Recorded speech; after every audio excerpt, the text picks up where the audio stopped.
amalan-amalan yang sekiranya tidak mempan dibacok, kemudian tidak mempan kalau dipukul oleh lawan itu nggak berasa gitu. Makanya buat para sahabat, kalau kita pengen punya ilmu kebang, pengen kita punya nggak mempan dibacok ataupun nggak mempan dipukul segala macem, kalau kata guru ilmu cuma satu. Apa yang diminta? Saya minta kopi pahit. Mungkin bahasanya nggak kayak gini, sama gue kurang mungkin. Kopi pahit, sate kambing mentah segala macam, sama kembang, ada kembang 7 rupa, sama kue. Mungkin yang hewan-hewan kayak kera ataupun monyet itu mungkin banyak yang nempatin tempat khusus itu. Assalamualaikum warahmatullahi wabarakatuh. Waalaikumsalam. Kali ini kita kedatangan Ustadz Abdul Qohar, salah satu muridnya atau santrinya Abah Mamur. Beliau ini ngeruqyah dan beliau ingin berbagi cerita tentang pengalaman-pengalaman beliau saat ngeruqyah orang. Ada hal-hal yang kejanggalan. Ya, langsung aja kita perkenalkan narasumber kita. Assalamualaikum warahmatullahi wabarakatuh. Waalaikumsalam warahmatullahi wabarakatuh. Ini katanya teh punya cerita pengalaman-pengalaman yang ya agak sedikit horor lah Iya. dalam ngeruqyah. Bisa diceritakan dan berbagi buat teman-teman. Iya. Assalamualaikum warahmatullahi wabarakatuh. Waalaikumsalam warahmatullahi. Salam kenal, saya Abdul Qohar di channel Bang Bison tentunya. Diundang ini sama Bang Bison untuk bercerita tentang mungkin pengalaman atau hal yang pernah kita alami tentunya dalam menangani ataupun meruqyah seseorang yang ingin diruqyah tentunya. Jadi kalau orang sengaja kita tiba-tiba kita mau ruqyah, dia nggak mau, takut kesalahan juga kita. Nah itu mungkin ruqyah itu adalah hal yang baik tentunya di dalam agama, karena yang dilantunkan adalah ayat suci Al-Quran, bukan mantra-mantra yang kita tidak tahu artinya. Jadi suatu ketika saya dihubungi sama seseorang untuk melihat saudaranya yang berada di daerah Klender waktu itu. Jalanlah saya bersama saudaranya nih, yang ingin dia pamannya atau saudaranya dah untuk mengobati ataupun meruqyah, karena setiap hari itu pamannya atau saudaranya ini sering melakukan hal-hal yang tidak sewajarnya manusia kerjakan atau lakukan. Ya, seperti dia itu tiba-tiba ketawa sendiri, ataupun dia tiba-tiba lagi duduk sambil nonton TV sedang asik, tiba-tiba dia nangis. Pokoknya hal-hal yang tidak dialami oleh manusia, sewajarnya manusia, tapi dialami oleh saudaranya ini. Makanya saudaranya minta tolong sama saya untuk melihat atau meruqyah, mengobati, bukan menyembuhi, mengobati saudara yang berada di Klender. Pergilah saya ke sana. Pas setelah sampai ke rumahnya, tujuan lah yang kita ingin tuju, tiba-tiba tuh saudaranya kayak udah berasa ingin diobati ataupun ingin tangani oleh kita, yaitu seketika itu ngumpet ataupun gak mau keluar rumah, nggak mau nemuin kita dah. Jadi kayak orang ketakutan gitu. Jadi dia dari jauh aja udah berasa gitu pengisuan. Nah itu sebelum ke rumah orang tersebut ada hal-hal aneh nggak sebelum berangkat pada Ustadz sendiri? Iya, kalau hal yang aneh dalam perjalanan alhamdulillah nggak ada. Nggak ada. Tapi seketika kita sampai di tujuan atau di kediaman rumah saudaranya itu hal yang janggal tuh, hal yang aneh itu. Tiba-tiba kayak di atas asbes tuh kayak ada orang, entah, pokoknya suara kayak orang ngeloncatin asbes ataupun atap ya rumah, itu seperti orang loncat-loncat, entah itu kucing ataupun apa kita nggak tahu, tapi suara yang kita dengar itu seperti itu. Itu baru sampai kita assalamualaikum, itu atap rumahnya itu udah seperti seperti orang loncat-loncatan dah. Setelah Di atap, sampai gitu ya. Setelah sampai kita assalamualaikum udah ada yang aneh tuh, itu hal yang kita alami yang janggal itu di situ. Jadi kita assalamualaikum, tiba-tiba kayak entah suara apa tapi kayak orang yang kita dengar tuh suara begitu banyak, loncatan hentakan kaki gitu di atas atap. Nah, ternyata emang rumahnya itu lantai 2 dan belum dicor, masih pakai papan yang tebel, jadi mungkin terdengar banget suaranya. Oh itu sangat keras suaranya itu ya. Kerasingnya tapi kedengar.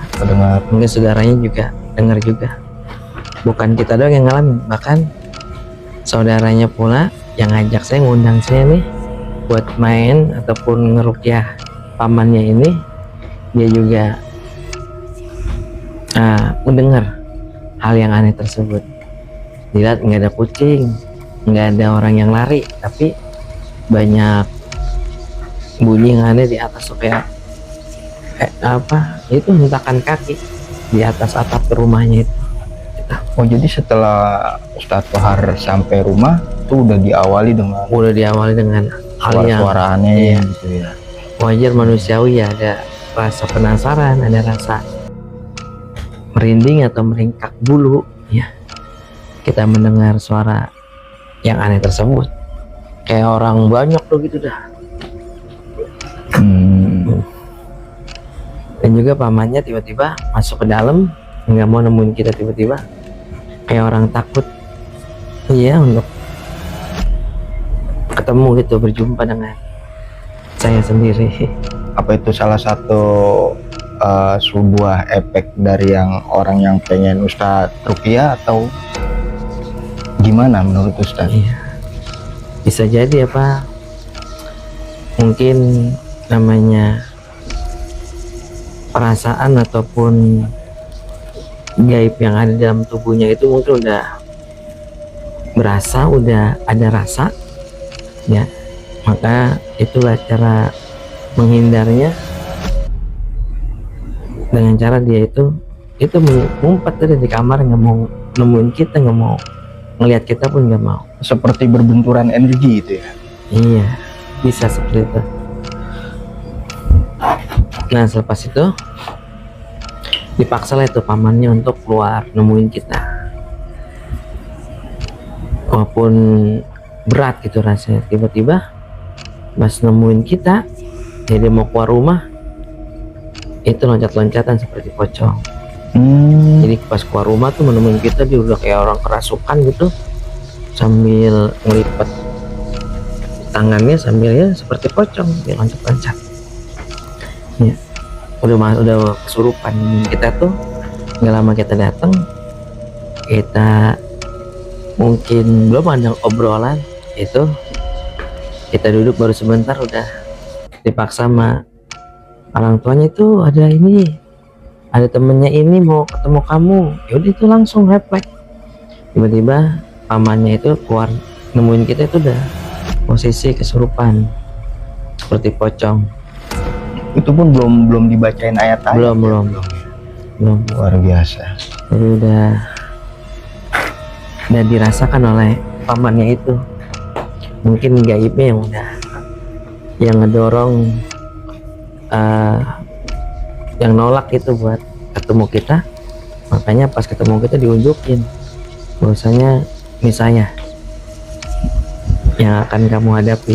Itu pokoknya seperti pocong dah, dia loncat-loncatan gitu. Dan juga emang kita lihat di area sekitar rumah itu banyak rumah kosong. Emang tinggal di perumahan, tapi banyak rumah yang terbengkalai, yang udah nggak ada penghuninya, mungkin entah kemana penghuninya, atau udah beli rumah. Makanya banyak yang kosong di rumah situ. Makanya kita nanya ke orang tuanya, suara aneh yang pernah kita dengar tadi itu pas assalamualaikum, ternyata emang udah sering didengar sama baik orang tuanya. Itu sekitaran kalau kita bangsa manusia udah nyenyak dengan tidurnya, sedang tidur, memang suara itu kadang-kadang terdengar. Jadi banyak yang tetangga, ada yang mungkin sebagian tetangganya yang melihat seekor kayak ekor kera ya. Itu loncat tiap rumah kayak gitu emang. Itu mungkin ada rajanya atau ada pemimpinnya di situ. Jadi itu ada yang melihat sekilas gitu, itu kayak kera yang bentuknya kera gitu, yang sering bukan di rumah situ aja, tapi di rumah tetangga itu nggak terdengar suara itu. Jadi kayak kera pada loncat gitu. Itu bangsa kera. Jadi seketika banyak kejadian hal yang ganjal, jadi yang punya rumah ini memanggil Ustadz Kohar untuk meruqyah. Iya, atau untuk itu tadi mengobati pamannya yang sering ngelakuin hal-hal yang tidak di manusia dilakukan. Sering ngelamun juga, sering bengong. Makanya buat para sahabat Bengson, jangan banyak ngelamun. Kalau kata sandiwara Bang Bokir almarhum dulu ya, ngelamun aja ntar gila takutnya. Iya. Ya mohon maaf gitu. Nah, untuk definisi misalkan Ustadz ruqyah, kan kadang ada tuh ruqyah kadang sampai dia kesurupan atau muntah darah atau bagaimana. Nah, itu untuk definisi ruqyah tersebut itu apa ada makhluk halus yang merasuki tubuhnya atau bagaimana? Iya. Atau ada hal-hal yang lain? Jadi ruqyah ini ruqyah yang biasa kita buat tanganin orang-orang yang ingin diruqyah, tentunya itu bukan orang yang kena guna-guna saja, tapi ada pernah saya ngeruqyah, mohon maaf mungkin beda agama dengan kita, tapi dia ingin diruqyah, merasa enci itu ingin diruqyah, dan saya mohon maaf ibu, ini ruqyah pakai Al-Quran.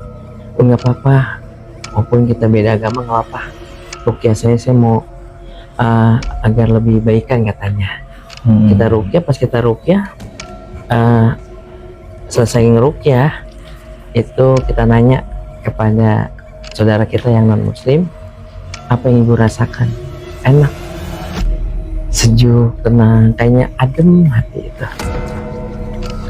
Nah, jadi ruqyah itu bukan buat satu tujuan aja, tapi begitu banyak. Di antaranya kan siapa yang bila mana dilantunkan ayat suci Al-Quran, orang yang mendengarkan ataupun membacanya, insyaallah akan turun keberkahan untuknya. Masya Allah.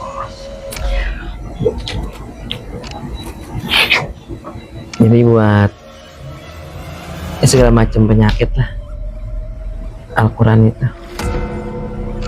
Ingat, dan juga kita ngeruqyah harus punya wudu. Jika kita ruqyah mungkin lawan jenis, ya kita harus punya penghalang, hijab ya, pakai sarung tangan.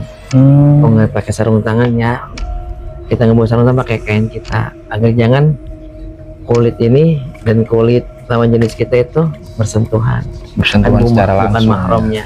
Iya, iya. Ya, dan juga kita bisa batal wudhu kita. Sedangkan orang yang membaca Al-Quran itu, ya itu harus punya air wudhu. Nah, lanjut ke Ya, baik. topik yang tadi Ustadz, yang paman teman Ustadz ini yang minta diruqyah. Itu setelah dia seperti pocong gitu kan. Iya. Terusnya seperti apa itu? Nah, selanjutnya dia itu mungkin kita baik lagi nih ya. Iya. Dia nemuin kita itu ketika kita pas tiba-tiba, kemudian kita berdiri pula, berdiri, kita tanya sambil kita pegang area kalau ada orang kesurupan tuh, diajarin sama guru, orang tua, titik yang sensitif bagi makhluk halus itu atau jin, jadi antara di sini, pokoknya kiri kanan, paha dalam, paha luar ya, sini, pencet sini. Nah, pamannya itu pula demikian, saya pencet sebelah sini, maupun keadaan berdiri. Nah, seketika tatkala saya pencet di sini sambil baca, ya kita orang Islam lah, kita baca yang kita bisa, Bismillahirrahmanirrahim, Bismillahirrahmanirrahim. Dia merasakan kesakitan, ampun, karena mungkin bagi dia ini area sebelah sini kiri kanan temukan area yang sensitif bagi makhluk halus, mungkin yang bikin dia itu nggak nyaman di dalam tubuh yang makhluk halus itu tempatnya. Nah, seketika kita pencet sini, dia tiba-tiba jatuh.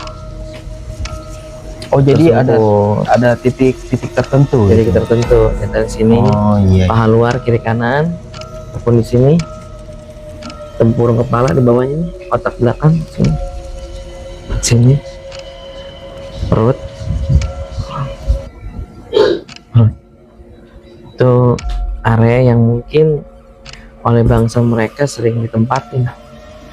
Kadang-kadang tuh mau halus kan masuk ke area tubuh manusia, mungkin dia faktor karena sering ngelamun, jadi bisa masuk dengan mungkin dari celah tadi, area situ perut. Mulai banyak orang yang kembung ya, dia nggak makan nggak apa, minum sedikit kembung, dia makan apa, dia makan yang nggak aneh-aneh, udah ngejaga makannya, tiba-tiba dia jalan lemes, ataupun dia baru jalan berapa langkah udah bilang capek. Mungkin ada makhluk halus yang tempatin area-area itu tadi.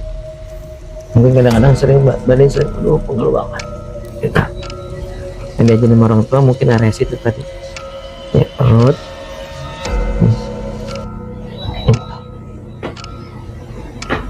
Nah, saya pernah dengar atau lihat ya orang yang diruqyah, bahkan jin tersebut itu mengatakan, lu baca Yasin, gue lebih pintar baca Yasin.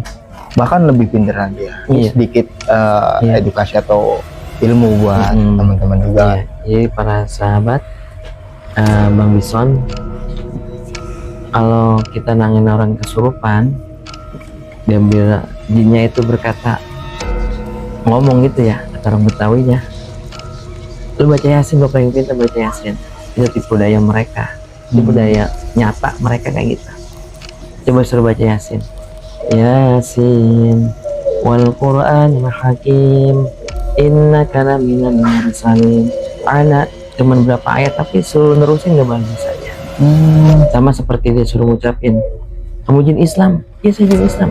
Coba ngucap syahadat, asyhadu an la ilaha illallah. Izin orang yang kesurupannya izinin, wa asyhadu, udah mulutnya akan terkunci sendiri karena bukan Islam tapi dia ngaku-ngaku jin Islam. Sama kalau orang yang memasukkan jin yang non muslim ya pasti dia bacanya terbata-bata, nggak bakal bisa nerusin. Alhamdulillahirabbil alamin, contoh aja ya, udah nggak bakal bisa.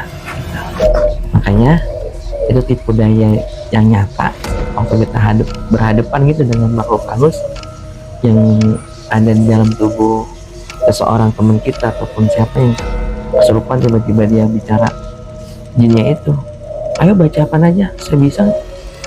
Pinteran gua baca itu, bohong, bakal bisa dia. Pasti dia akan terbata-bata, nggak bakal bisa melanjutin ayat selanjutnya ataupun kalimat-kalimat selanjutnya di dalam Al-Quran. Itu pembisan. Seperti itu ya. Ya. Nah, selepas tatkala saya pegang di sini ini paha luar sebelah kiri, sebelah kanan, jatuh tuh pamannya, lemes sudah. Nah, ke situ baru kita ruqyah. Kita suruh duduk, kita pegang ini belakangnya sambil kita bacakan ayat suci Al-Quranul Karim. Nah, pas kita lagi baca surat Al-Baqarah itu ayat kursi, tiba-tiba itu pamannya berubah. Yang pertama jadi pocong, yang kedua tiba-tiba pas kita ruqyah berubah jadi itu jadi seekor kera. Mungkin kera yang ataupun monyet yang sering loncat-loncatan di atas, mungkin ada juga yang pula masuk ke dalam raga pamannya itu. Ini pas kita ruqyah, pas lagi baca ayat suci Al-Quran, tiba-tiba udah gaya seperti kera sambil loncat-loncat. Nah, sewaktu itu jadi kera, mungkin sambil kita ruqyah, kemudian sambil kita tanyakan, siapa ini? Nggak jawab. Siapa ini? Nggak jawab. Assalamualaikum, nggak jawab pula aja salam kita. Itu jin yang udah masuk ke dalam raga pamannya itu, yang berbentuk berwujud seperti kera. Nah, diem aja sambil gaya kera. Lalu kita tanya kepada ibunya, ibu, ini sehari-harinya si Fulan ini apa ibu? Kayak gitu aja. Bang Kohar waktu kadang-kadang sering ngelamun, sering bengong, kadang-kadang sama ibu sama saya sering bilangin, nak jangan bengong, nak jangan ngelamun gitu. Nah, ternyata nggak lama selepas kita nanya ibunya, kita nanya kembali nih kepada pamannya yang kerasukan tadi itu, seekor kera ataupun monyet ya. Kita interaksi lagi, kita berdialog lagi, kita nanyain lagi kepada pamannya itu, tiba-tiba dia jawab gitu. Kalau makhluk halus kalau jawab itu singkat. Jadi pamannya ini kesimpulannya sering ngamalin waktu SMA tuh, waktu SMA zaman masih gagah-gagahnya, zaman masih nunjukin jati dirinya, itu sering pergi berburu, ngisi badan, terusnya wapak, minta buat perkembangan, minta buat jati diri dah. Kan mungkin musim tawuran untuk nunjukin kejantanannya ya. Kalau dulu kan mungkin kalau dia itu ikut tawuran kan dibilang laki sejati ataupun bangga dengan kalau dia ngikut tawuran itu bangga. Jadi dia dari situ dah dia isi itu badannya dengan itu tadi wapak ataupun amalan-amalan yang sekiranya tidak mempan dibacok ataupun tidak mempan kalau dipukul oleh lawan itu nggak berasa gitu. Itu diantaranya mungkin jin yang ada dalam tubuhnya itu yang selalu membuat pamannya ini ngelakuin hal-hal yang tidak dilakukan oleh manusia biasa gitu. Kadang dia loncat-loncatan, kadang dia jadi pocong, kadang dia nangis, kadang dia ketawa sambil nunjukin kegagahannya. Dan juga dia juga pernah bercerita maksudnya pernah itu tadi nyimpen tali Oh, tali. ya, kita nggak tahu bentuknya panjang. Saya bilang ini tali kain kafan, dia bilang bukan, tapi dari gurunya tali putih itu dah, tali kain kafan itu mungkin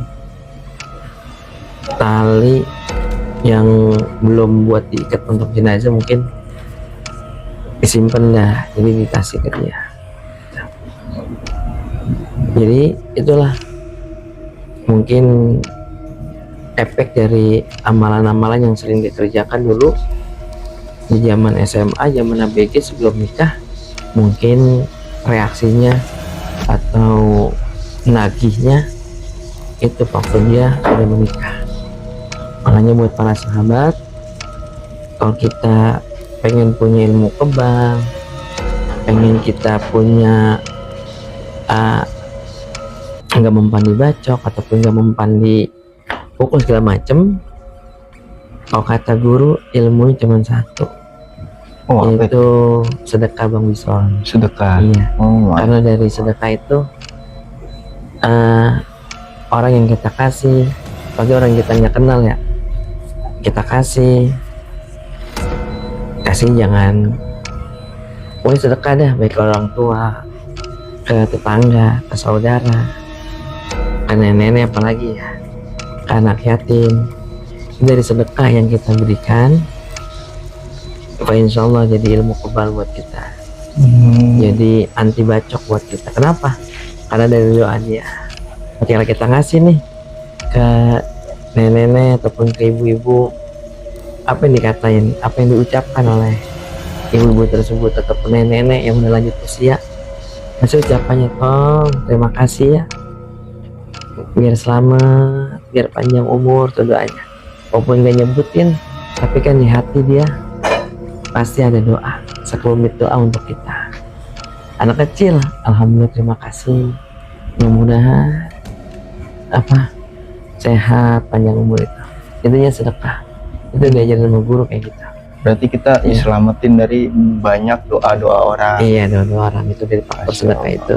Makanya itu pamannya itu ya pas kita kelar ruqyah, pokoknya panjang ya ceritanya, mungkin kudu nggak cukup sejam 2 jam karena emang luar biasa. Bahkan kita aja nih nanganin sampai keringet dingin, sampai keringet ucur-ucuran gitu, karena pas ganti pocong kita ruqyah jadi kena, tiba-tiba ganti lagi seperti setan gagu itu, nggak mau bicara itu. Nah itu mungkin dari faktor amalan ataupun dari wiridan yang kita baca yang berlebihan di situ.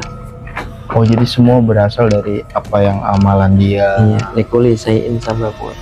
Setiap sesuatu pasti ada sebabnya. Ya. Sebabnya kita bisa ngerokok, ya was, karena ada apinya. Gitu. Nggak mungkin Bang Ucup ngerokok kalau nggak ada baranya. Apa yang mau diisep? Nah iya. Isep sih isep, tapi kurang ada nikmatnya. Masya Allah ya. Gitu. Apa yang kita lakukan pasti suatu saat akan ada sebab musababnya. Nah itu kan penyebab dari ilmunya dia, apa yang dia cari, atau jimatnya dia ya.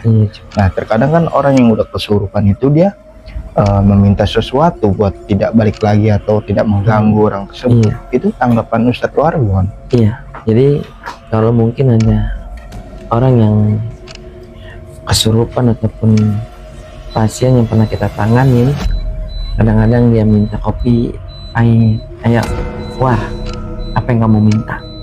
Ada yang kadang-kadang minta daging kambing mentah, sate, ya, sama kopi, sama rokok.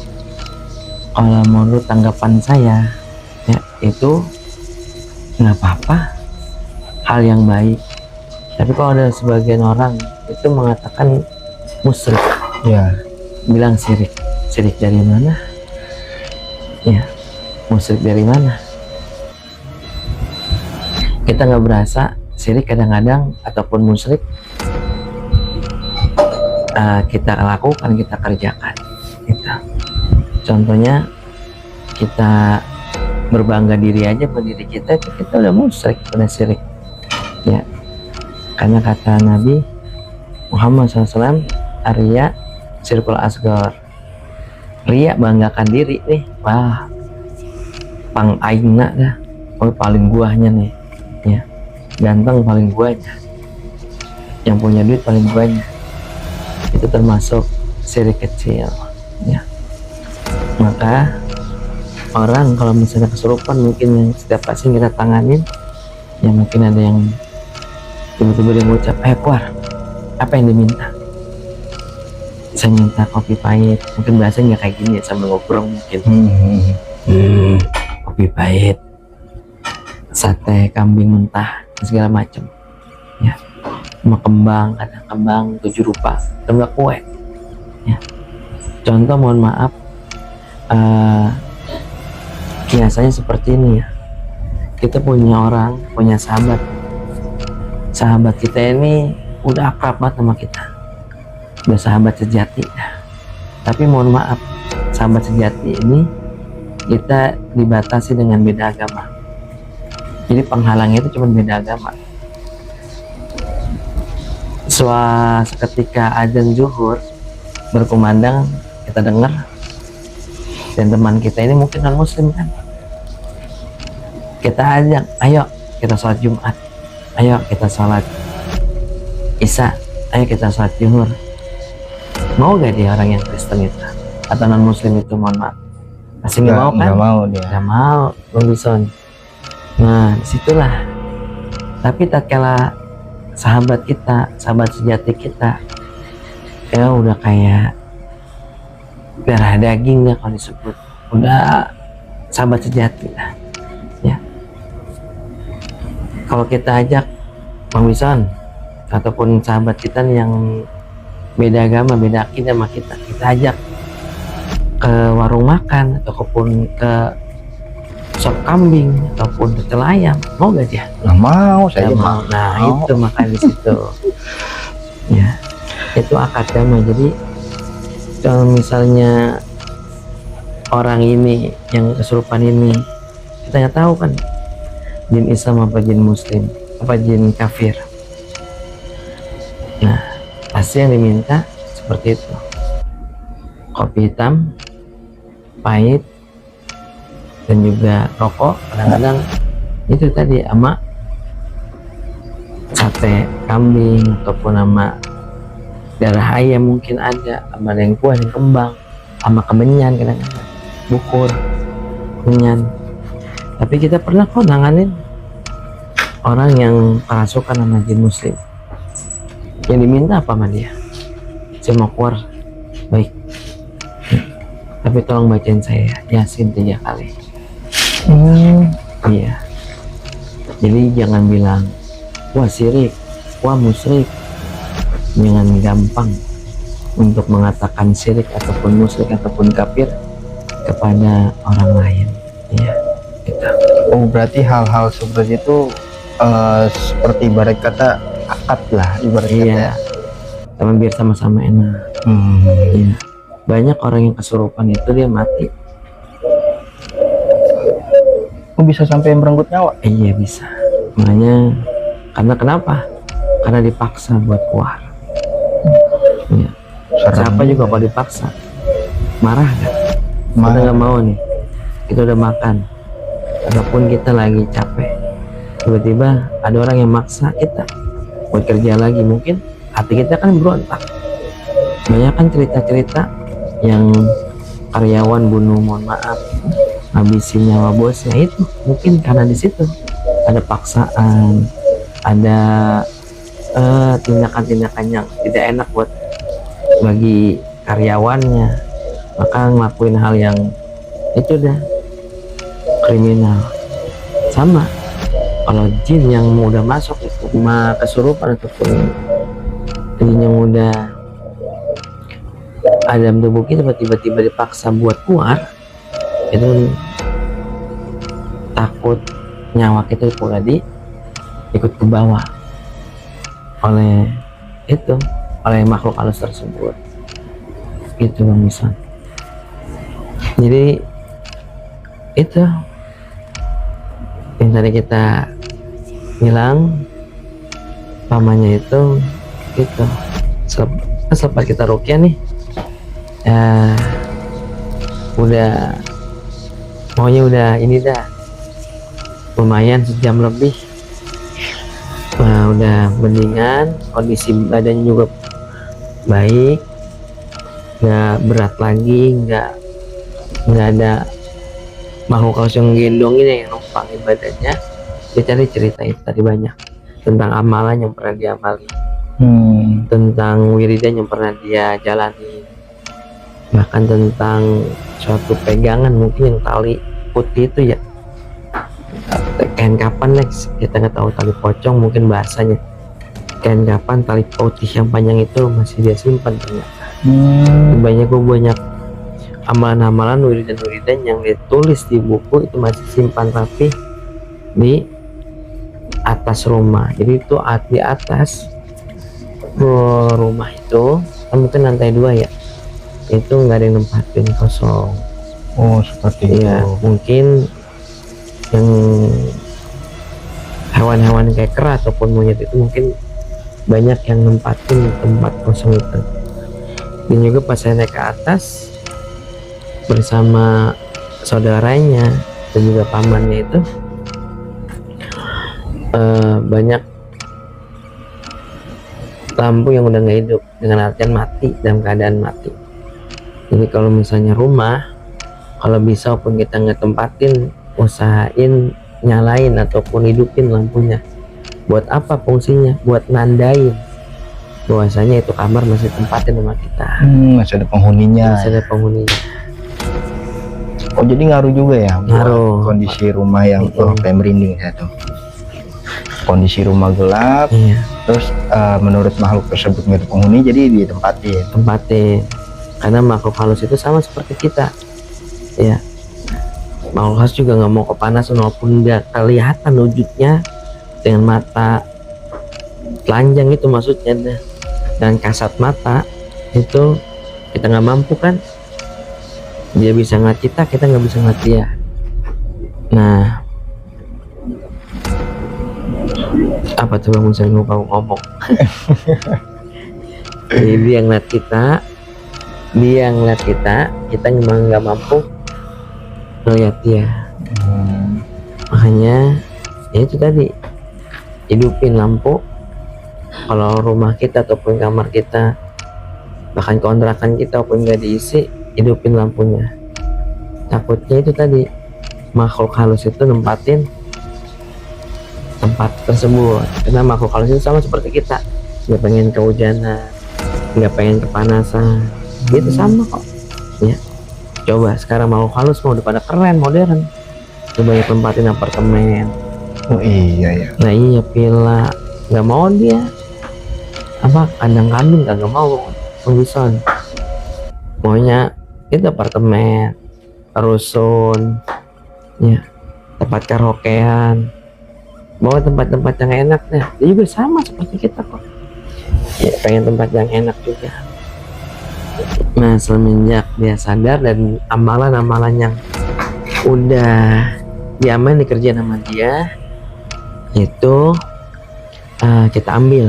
Bahkan tali yang putih itu seperti tali buat pengikat kain kafan, maka disebut dah istilah gampangan tali pocong. Ya, tali putih itu ini ukuran semeter atau setengah meter itu buat ngikat, buat pererat kain kafan itu kita bawa. Pas dari situ udah tuh, apa yang dia minta, akad damainya gitu kita jalanin, dikerjain pula sama dia. Alhamdulillah sampai sekarang juga sehat.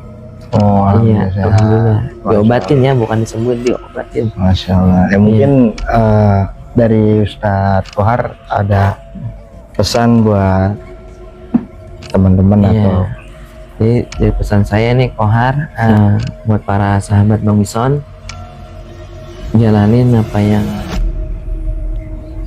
mestinya kita jalanin. Jangan ada hal-hal yang hidup apa adanya. Udah ada bagiannya masing-masing dari Yang Maha Kuasa. Jangan kita ngelakuin hal-hal yang aneh. Kadang-kadang kita ngerjain pengen hal-hal yang seperti tadi ya, apa yang orang ini kerjakan dari SMP, SMA, nah efeknya sepas dia nikah. Itu tadi amalan yang dikerjain buat anti bacok, anti segala macem dah ya. Intinya apa coba? Dia merasa pengen dibilang hebat oleh manusia sendiri, tapi nggak pengen disebut hebat di hadapan Tuhan Yang Maha Esa gitu. Masya Allah, terima kasih kepada Ustadz Tohar. Selain berbagi cerita tentang ruqyah, di sini kita belajar juga dari Ustadz Abdul Qohar. Ya mungkin kalau misalkan bagi yang nonton ingin diruqyah, siapa yang nggak kenal beliau. Ya terima kasih Ustadz Yes, atas ceritanya. Sekali lagi nih mohon maaf mengganggu waktunya di malam-malam. Enggak. Cuman senang kita sambil ngopi. Iya, ini buat edukasi buat Iya. nonton agar bisa lebih baik. Oke, terima kasih buat teman-teman semua. Assalamualaikum warahmatullahi wabarakatuh.